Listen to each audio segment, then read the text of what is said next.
Ladies and gentlemen, we want you to stand and we want you to make some noise. Ladies and gentlemen, let's go racing here at Knoxville. Only the best go 3 abreast. It is show time at Williams Grove Speedway. Ladies and gentlemen, boys and girls, here at Eldora Speedway, it's showtime! You got them for a breath. Often imitated, never duplicated. The greatest show on dirt, the world of outlaws. It's time to sit back, relax, and enjoy because, ladies and gentlemen, it's showtime! Set to do battle for 30 laps. The green flag is waving.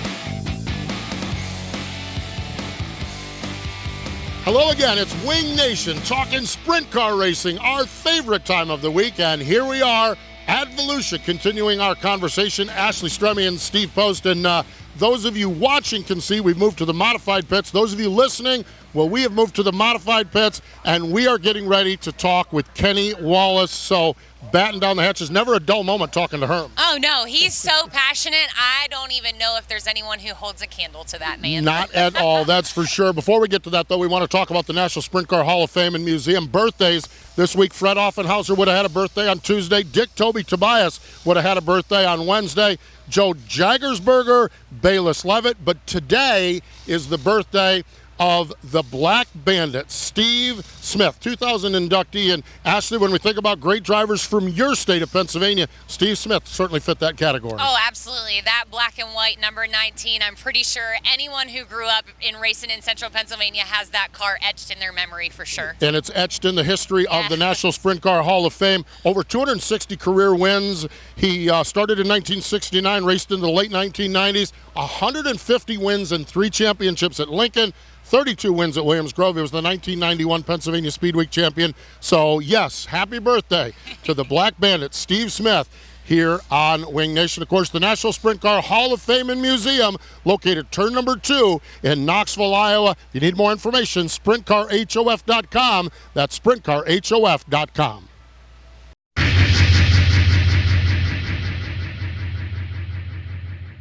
The pit area here in Volusia, and we run into all kinds of friends here, including the man, the legend, the way of life. Definitely the myth. The myth. No, he's not the myth. He's Kenny Wallace joins us. Hey, how are you? I'm honored to be on the show with you and Ashley. This is big. This is a great show. So thanks for asking me to be on. Well, Ashley, he's the man, he's the legend, because I'm his former PR guy here. So, There you go. I got to talk him up here. I got to talk him up.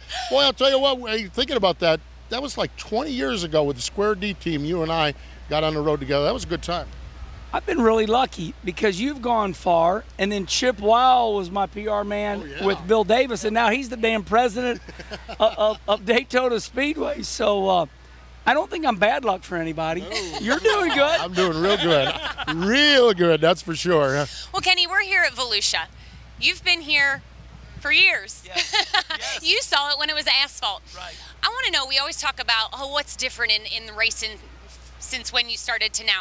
What's the one thing that's been consistent in this sport from then till now? Competition. So when, I was here, I won my first Busch Grand National race when it was asphalt in 91. And then I was lucky enough to come back like in 2007 and win my first race on dirt. And what always catches you off guard and makes butterflies in your stomach is you come down in the pits and you're like, there's 100 cars. They only start 28. 55 cars miss the race. So it's no different than the Knoxville Nationals, where if you're in the A main or if you make the B main, you're getting there. So I think that's what's consistent, the competition, the amount of cars. Everybody wants to be here. If you're at home, you're like, I need to be there. So that's been consistent. Kenny, when we look at your career, great career through the ASA Tour in the Midwest, into NASCAR, success across the board in NASCAR, and then all of a sudden, dirt track racing. Where did your love, how did that turn take place to dirt track racing? I think, being a big fan of A.J. Foyt and Mario Andretti, I was born in 1963, so, I'd run around my house like a race car. I'm A.J. Foyt, through the hallways in school, and then, growing up, raised around Kenny Schrader. And then, Kenny Schrader went open wheel. And us Wallaces, we went as the open wheel bunch would say, we went taxi cab racing. So Rusty, my brother, and my dad, we were full-bodied stock cars. Kenny Schrader was open wheel. I always had a fascination with what like Kyle Larson is doing right now, where you race a little bit of everything. And I would ask Schrader all the time, teach me how to run dirt. Yeah. Teach me how to run dirt, damn it. And finally one day he said, now, he truly did say this. Schrader said, why do you want to run dirt when you have a good NASCAR career? And I said, I don't want to be a one-dimensional driver. And so my fascination with dirt racing became like, in my day we had pinball machines. You'd get high score and you're reaching for another quarter. and that's what dirt racing is for me. It's up and down, up and down. It is, it's just fun, and I love competition. Well, obviously we are a sprint car show, but you race modifieds, and I want to talk about that a little bit. You could pick any series that you want, whether it be a sprint car, a late model, a modified. Why do you choose the open wheel modifieds? Well, Ashley, I started in super late models. It all started with getting to the Prelude to the Dream in 2005. Got lucky, got a really good car, outran some really good racers. Actually, I'm in Victory Lane for the Prelude to the Dream in 05, and Tony Stewart comes up to me, he goes, what was that all about? I'm like, I don't know. So, and then it just and I started running a super late model, won a race in Cleveland, Tennessee, but I was spending like $5,000 a race. And I said, this ain't for me. And I was 41 years old, and all my friends around St. Louis were modified guys. So that's how it worked for me. I just found modifieds as a more economical way to fulfill my ego, get what I want. Yeah, that's how I end up modifieds. Kenny, Ashley asked about the sprint car racing. When I think of Volusia and think of sprint car racing, one of my favorite memories of being here was a few years ago, Steve Kinser, one of his final wins in his career. And we're sitting there and we're watching it, and all of a sudden, this crazy man from the infield runs out. You were the first one to his car. What was there about that just got you so? I guess we were all excited because we saw Steve Kinser win a race, but you dove in the car with him and celebrated with him. What was there about a guy like that winning a race here at Volusia that just jacked you up that night? I can be mean if I have to be, and I don't like to be mean, and I truly have passion for people when I see how bad they want something. Right.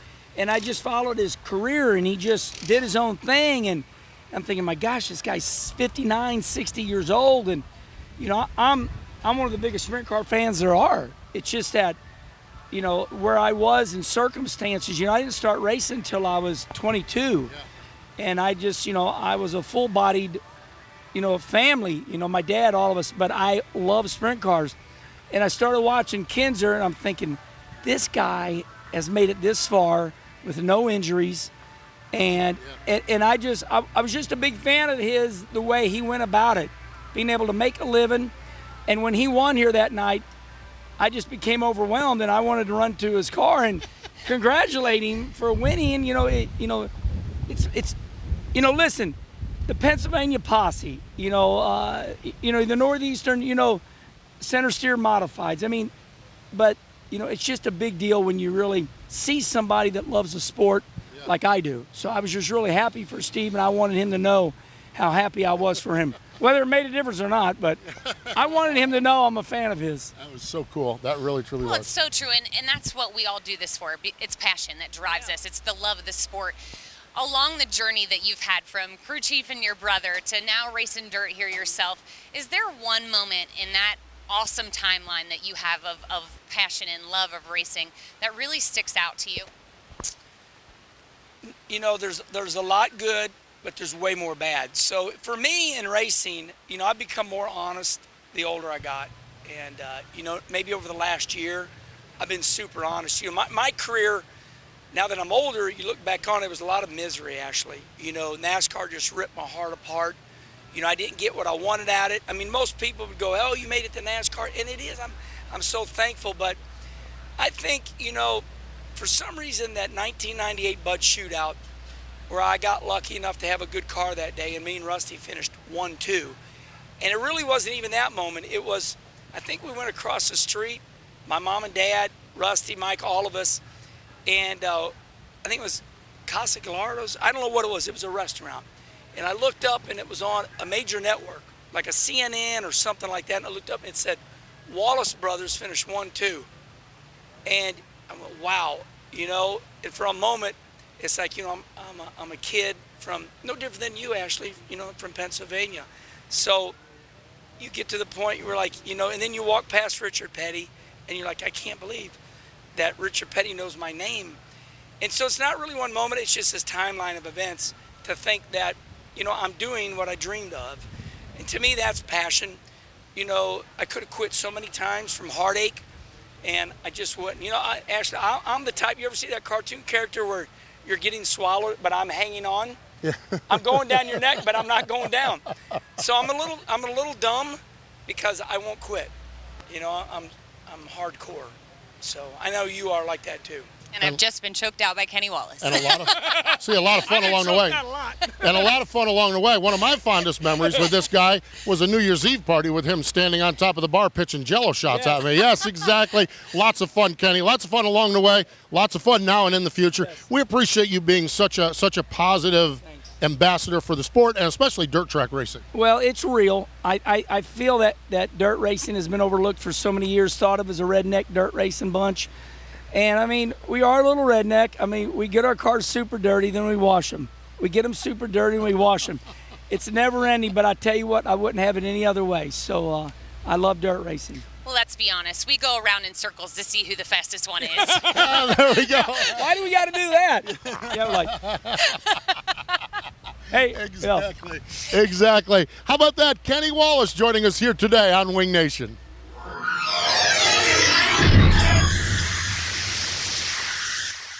One of our great partners here on Wing Nation, and they've been a partner in the sport for a long time, is Sage Fruit. More than 15 years sponsoring sprint car racing. Of course, Tony Stewart and Donnie Schatz with their race team. For more than 5 years, they've been a partner of ours here on Wing Nation. But Ashley, while we love their partnership, we love their fruit even more. Yes, and their friendship. Yes. Absolutely great people at Sage Fruit. We've both got the opportunity to go to Washington, check out their facilities and their orchards. Absolutely incredible. Apples, pears, cherries. Oh, the time I went there, they had cherries, and you'd pick them right off the cherry tree. Yes. It was unreal. So here's what you need to do.